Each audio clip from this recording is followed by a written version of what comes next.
शहजादा शफीउद्दीन साहब पहुंचे हैं। परेड के दस्ते ने इस्तिकबालिया सूरत में उनको पहुंचाया इकरा पब्लिक हाई स्कूल। अभी वो तशरीफ़ फरमा होने वाले हैं।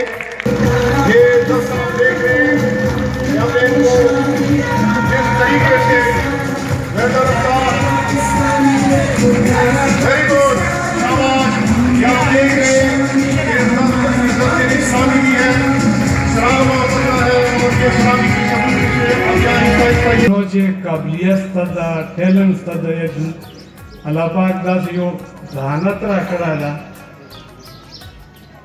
उमुरा द नकल जरासीमो खराब लगा बची और मां पर ख्याल से चोर पूरे दुगा खिलाफ जे दुजहद नहीं सलाह मां ख्याल न की मुरा तालीमी लेवल बेहतर सी